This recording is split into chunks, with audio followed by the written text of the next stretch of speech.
Hi, I'm Benjamin Bell of This Week with George Stephanopoulos, and I'm here today with the nation's Katrina vanden Heuvel. Welcome. Thank you. Thank you for joining us. Thank you. And because we believe all politics is social this week, we're going to put some of the questions that you submitted on Facebook to Katrina. So the first question comes from Susan K., and she says, how did you get started in your career? I got started in my career, I was an intern at The Nation, and editor of my high school paper, editor of a college paper, and I wanted to that was the passion for politics fused with journalism. But it was really the internship in 1980 at The Nation, which has now launched about 1,000 journalists, thinkers, writers around, including the head of the Labour Party in Britain, Edward Miliband, former Nation intern. But that's how I got started. And I recommend everyone the Nation internship program.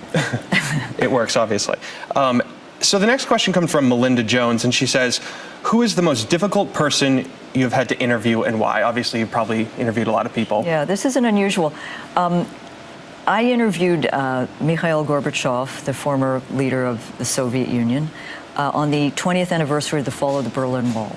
And it was difficult not only because it was in Russian, which I speak badly, but because he is someone who is so passionate in his conviction about his ideas and in his belief that he helped change the world, and in the role he played in the fall of the Berlin Wall, that he talks in great bursts. And to interrupt someone who I believe helped change the history of the world in a better way is a very tough thing to do. So I would say it was Mikhail Gorbachev. Sounds pretty difficult.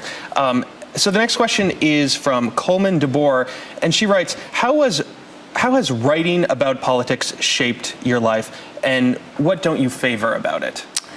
I love writing about politics. I find often, though, that the parameters of writing about politics are too narrow, that it's too partisan. I love writing about the ideas and the issues that inform our politics. So what I don't like is where it gets too shrill or hyper-partisan. What I do love is bringing a new idea into the world, or lifting up people who are involved in politics who don't get the attention they deserve. So, those are the things I love. And I'm also, first and foremost, to be honest, an editor. So I love finding the younger writers who have, a passion about an issue and want to share it with the world, with the nation and the nation. So that's part of my life, too. Right. Absolutely. Okay, and so our final viewer question comes from Cliff, and it's more of a statement, actually. He says, Pat Robertson has no respect for women, of course. This week, he said during his show, males have a tendency to wander a little bit, and what you want to do is make the home so wonderful that he doesn't want to wander. He was talking to a viewer who had said her significant other was cheating on her. Yeah. So what's your response to that? Putting aside Pat Robertson, who said some pretty outrageous things in his time on this earth, I think one of the most important things about a civilized country is respect for women. And I think we're seeing in too many of our institutions a lack of respect for women. I think, for example, of this week, the epidemic of sexual assault in the military, and the need to find a way to restore honor to the men and the women who are serving this country in very difficult ways. I think of those who have talked about legitimate rape. That has no place in our country. So I think Pat Robertson reflects a strand that, if we're going to be a civilized, decent country, has to be kind of outed, revealed, and said, no, this is not part of what we are, who we are. Let us honor our sisters, our mothers, our daughters, those in political power, but also the most vulnerable among us, who are often women. Okay. And now moving on to our lightning round. First question, Anthony Weiner, mayoral bid. Will you support him if he runs? You're a New Yorker.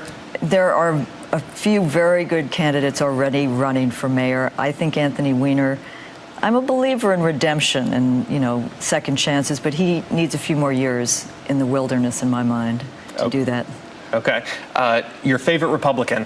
Obviously, you're a well-known progressive. Walter Jones. Walter Jones, congressman from North Carolina. He was famous for coining the term freedom fries during the Iraq War because the French were too crazy. But he lives in a district where he went to so many funerals for those who were being killed in Iraq and later Afghanistan that he has joined transpartisan with people who fought to end the Iraq War, and understands that there are better alternatives to conflict than war. So I think Walter Jones is a really interesting Republican on his own terms, but also someone who people could look to emulate. Guilty pleasure. Guilty pleasure. Watching True Blood and a lot of shows like that, sitting with a dirty martini. Okay, that sounds great. And lastly, your pet peeve. My pet peeve. Oh, people who I love Twitter. You know I love Twitter. But the craziness where people are in their cell phones, it's like sitting, go into a restaurant and people are with their cell phones with other people and they're not talking to each other. We got to find a way to better engage. Otherwise, be in the moment. Yeah, be in the moment. Be present. Okay. Great. All right. Well, thank you so much for joining us today. And thank you to everyone who submitted their questions. You can follow the show on Twitter @ThisWeekABC and on Facebook at facebook.com/ThisWeekABC.